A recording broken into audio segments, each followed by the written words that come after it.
it's time to talk the Ting with Kim.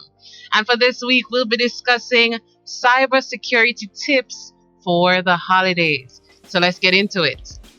With Black Friday, Cyber Monday, and Christmas around the corner, Funtastic Fridays wanted to ensure that our listeners are safe during this holiday season.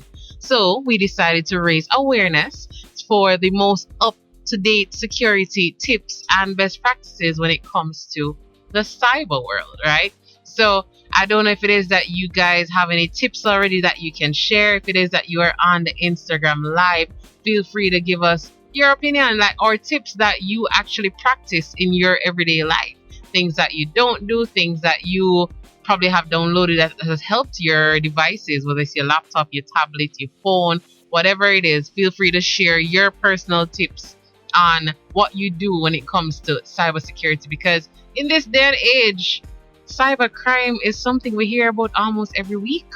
If it's not every week, then it's almost every day. And even if we don't hear about it in the news, I'm sure we've gotten a text message or an email that looks suspicious, or a phone call that's random, things like that that doesn't quite add up. And I believe we did a discussion about 2 weeks ago that spoke about some person's personal experiences with cyber crime. All right. So I'd love if it is that you share your experiences, and also, as I said, share the tips that you practice, things that you recommend others to try as well. So we have a lot in store for you. We also have a special guest that will be joining our discussion via phone, because boy, the weather is not allowing in-person guests right now. So we have a special guest as well that we'll be talking to shortly. So stay tuned for that discussion.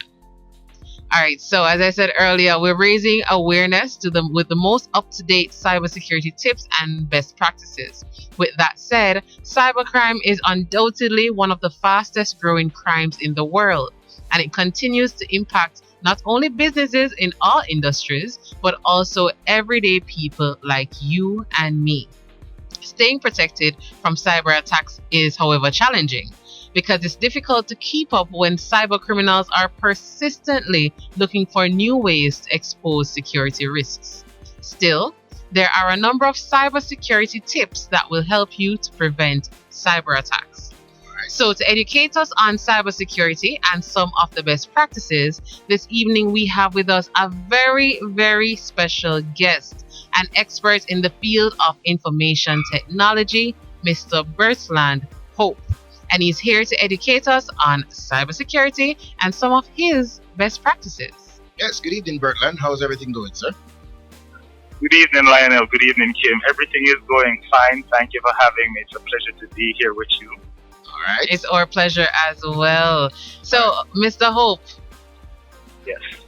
IT and cybersecurity. This is something, I want you to give us some background that you have in this. So we know, what you're talking about, because people out here have questions and people out here have concerns, and you are definitely the right person to speak to. So can you share some of your background when it comes to IT and cybersecurity? Yes, well, thank you for that. So hi, I'm Bertland, your cybersecurity hero. I practice as a system administrator, where I help protect cyber citizens just like you who use technology to make their lives better. I have over 20 years of experience in the technology industry. I started off by fixing computers and setting them up. Now I'm an IT expert consultant. I'm learning and growing, and I keep up with the changing world of technology. I also love my job very much, and I'm pursuing my master's in computer science right now. I have a bachelor's from the University of West Indies, and thank you. Okay, so I love that you started off by saying you are our cyber superhero. That already says that, yes, you do love your job, right? So I love hearing that passion from you. But how did you, outside of doing your bachelor's in IT, how did you really get into cybersecurity in particular? Well, it's mainly to protect our data, protect your personal information, also to keep my loved ones safe, so to keep them aware and in the know of what's happening, and how they should be aware of phishing attempts, how they should be aware of when they're shopping online, they should look for the secure symbols on the websites, and they should not click on any malicious or unsolicited email links, stuff online, just to keep my family secure. And then it's also a good field to get into. So that as well. All right. So Bertland, you had prepared a presentation for us. So basically, guide us through the, I would say, cybersecurity tips for the holiday season. I would definitely like to give you that opportunity right now. Yeah. Yes, thank you so much for that, Lionel. So let's begin by getting a better understanding of a term we always hear about and not may fully grasp it. It's called cybersecurity. And cybersecurity is a set of practices, technologies, and measures designed to protect digital systems, networks, and data from unauthorized access, attacks, and damage. It involves implementing safeguards to ensure the confidentiality, integrity, and availability of information in digital space.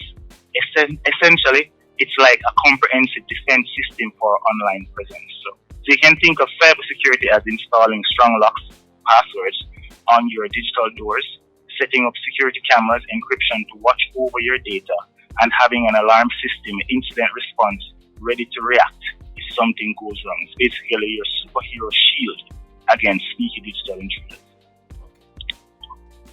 Right. So I have here now, what is a password? That person's asking. A password is a secret combination of characters, letters, numbers, symbols that you use to basically access your device.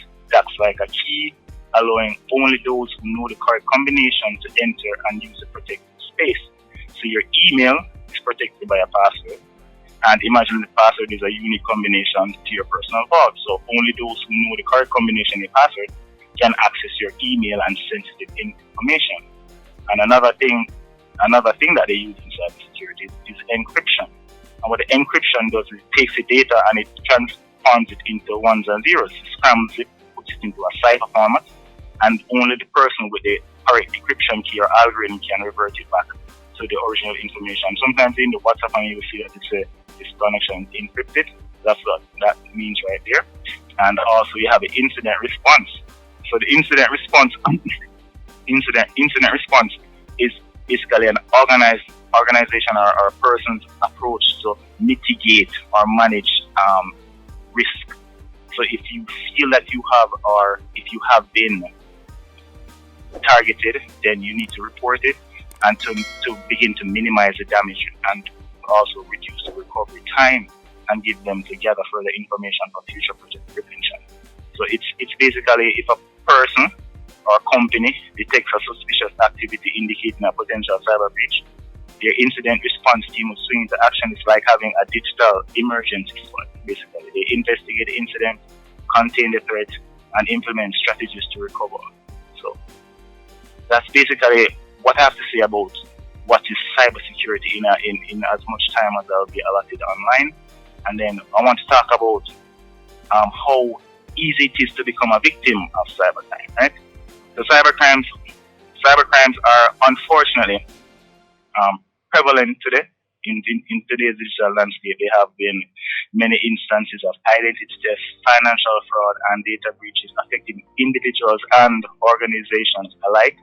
For example, phishing attacks where deceptive emails trick people into revealing sensitive information, or malware infections that compromise the security of personal devices.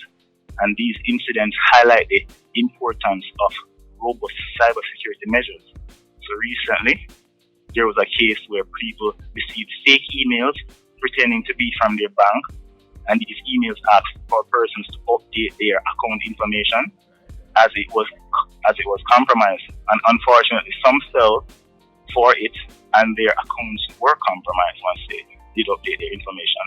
And this shows how clever cyber criminals can be in tricking people into clicking unsolicited links and giving away sensitive information. So I wanted to now look at what are some of the most common cyber crimes that people fall victims of, right? So in the vast landscape of cybercrime, individuals are often targeted by various malicious activities, and understanding these threats is crucial to staying vigilant and taking proactive measures. So the first one I want to talk about is phishing. And phishing is a prevalent cybercrime tactic where attackers masquerade as trustworthy entities such as a bank or a colleague in email messages on websites or on social media applications.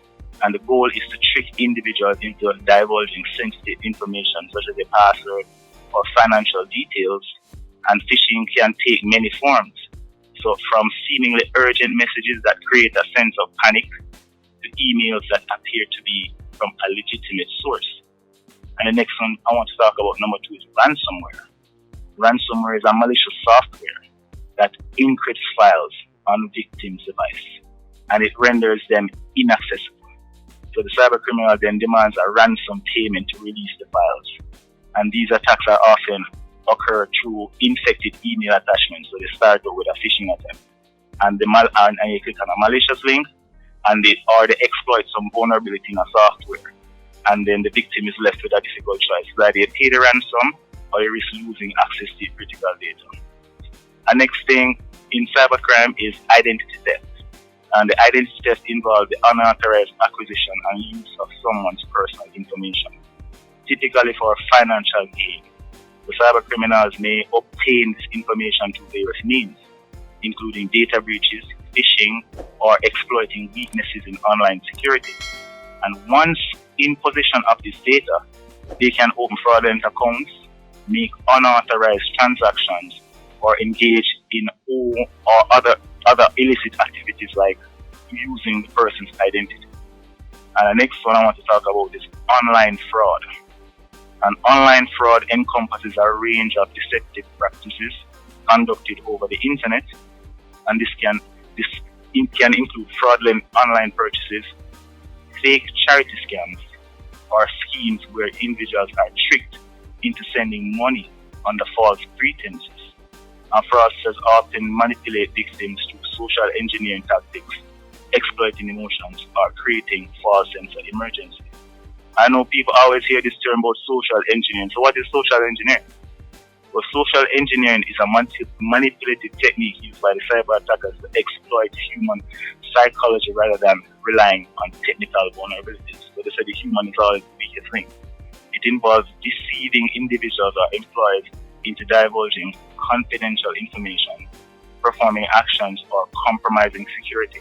So attackers can often employ psychological tactics such as impersonation, trust building, or creating a sense of urgency to manipulate people into revealing sensitive data, right? Clicking on links or providing access to secure systems. And then I wanted to talk about the final one, which is hacking. And hacking involves unauthorized access to computer systems or networks. And the cyber criminals may exploit vulnerabilities in software, employ brute force tactics to guess the password, or use sophisticated techniques to infiltrate the system. And once inside, they will steal sensitive data and disrupt operations or deploy malicious software. And some mitigation strategies for these: one is to stay informed. Regularly educate yourself about the latest cyber threats, right? Two, and we have at the end of the presentation, I have a website that I will share with everyone that will help with incident response and also staying aware. You can verify communication. They must be very cautious of unsolicited messages and verify the authenticity of the sender information. You must use secure software, right? Use security software. Employ reputable antivirus and anti-malware solutions to detect and prevent cyber threats. And you must use secure passwords, use strong, unique passwords, and also enable two-factor authentication for an added layer of security. And the final one is backup important data. Regularly backup critical files to mitigate the impact of ransomware attacks. And also, when you have a good backup, you have a peace of mind. And finally, be very, very skeptical of sharing or anyone asking you to share sensitive information when you're online. So you must be very skeptical of that. And yes, so that's what I have to say about that right there. On the top, like, what would you recommend everyone to practice to protect themselves against cybercrime? So again, you must use strong, unique passwords and enable two-factor authentication. So when you employ strong passwords, right, and you must also use a password manager to manage your passwords so that you don't have the same password for multiple accounts, because it's easy to remember one password. When you have a password manager, you can have multiple complex passwords for multiple accounts, and a good password manager is KeePass, is open source, and the file type can be used in other password managers as well. And the two-factor authentication is very critical. When you have two-factor authentication on your accounts, if somebody even gets your password to log into the account, there's a code that they'll have to provide at the end, so they would not be able to access your account if they don't have that code. And that code is normally on your phone, like your RSA key, which is on your person. So you use that key and your password to do adding persons or removing persons on the bank. Similarly, you can use it to log into your account. You should keep your software updated, so that would keep the breaches or the holes that have been found. They plug those holes. The developers normally release patches for these holes that they find, and the regular updating your software will remove those vulnerabilities, allow you to patch those vulnerabilities. And you must always exercise caution when you're using emails. If you get any unsolicited email, you must always use caution. Don't reply to any unsolicited email asking you to share sensitive information. Always verify the legitimacy of the sender before you take any action in any email asking you to take an action, right? So if an email seems suspicious, it's like getting a letter from a stranger. You wouldn't open it without checking it, right? Similarly, don't click on links or download attachments unless you're sure the email is from a trusted source, right? And you must practice safe web browsing habits. So avoid clicking on suspicious links or downloading attachments from unknown sources. Verify the authenticity of the website before providing any information in the website. Look for additional signs such as the HTTPS on the site saying that the site is secure, right? And then also, so for example, before entering your personal information on a website, check if it's secure. It's like making sure a store has a good security before giving them your credit card, right? You must look for the HTTPS in the address bar, and beyond that, ensure that there are other trusted indicators. So you can look for the padlock on the website and also the name turning green. These things add an extra layer of protection. I don't want to scare anyone, but anyone can buy HTTPS certificate. So even the attackers. Invest in security software, and that is invest in a reputable antivirus software. And a free antivirus software that comes with Windows, and a very good one, is Microsoft Defender. It's a very good built-in solution, and you can also get free antivirus like Avast, AVG, and Avaya. And if you want paid antivirus, you can go to Norton, McAfee, Bitdefender, right? Those are all reputable choices. And then I wanted to talk about some tips for online shopping, since as we're coming up for the shopping time and this weekend. We also have to make sure that when we're online shopping, we have to look for the HTTPS in the URL. Make sure the URL has that HTTPS in there. Make sure that you use a credit card instead of using a debit card, because they have a lot of fraud protection features in there. You can react faster. You must monitor your account. So when you're doing online shopping, also check your bank accounts, because they will show the charges and the transactions. So if you see something that looks suspicious, you can raise an incident response about it. Stick to reputable stores. So when shopping online, stick to well-known and reputable stores. If there are no reviews available, proceed with caution and consider that a red flag, right? Check for secure payment options. So ensure that the websites provide secure payment options. Look for trusted payment gateways and avoid entering sensitive information on unsecured platforms. And I want to say this one is avoid public Wi-Fi for transactions. When making online transactions, avoid using public Wi-Fi. Opt for secure and private connection to protect your data. Enable two-factor authentication on all your accounts storing payment information, and keep your software and antivirus updated. And the final one is ensure that you read the reviews of the customers on the products that you're buying, so that you know what you're buying. Persons will normally put a lot of information in the reviews of products on websites. So as you dive into the online shopping frenzy of Black Friday, imagine it's like navigating a mall. Stick to reputable stores, check for secure payment options, and avoid sharing more information than necessary. right? It's akin to ensuring that the mall you enter is well known and trustworthy. Implement additional precautions like enabling two-factor authentication and keeping your software updated. If there are reviews available, read them for both the product and the seller. Real experiences can provide valid insights, and if there are no reviews, proceed with caution and consider it a red flag. Alright. So finally, if you've already been a victim of cybercrimes, right? What would you do if you've already been a victim of cybercrime? So the first thing you want to do is report it to the authorities. So if you've fallen victim to a cybercrime, promptly report the incident to the appropriate law enforcement agency. This ensures that the incident is documented and investigated thoroughly. Second thing you want to do is contact your financial institutions. Swiftly inform your financial institutions, including banks and credit card companies, about the cyber incident. They can take immediate steps to ensure your accounts, ensure the security. They can take immediate steps to secure your accounts, mitigate financial risk, and possibly reverse unauthorized transactions.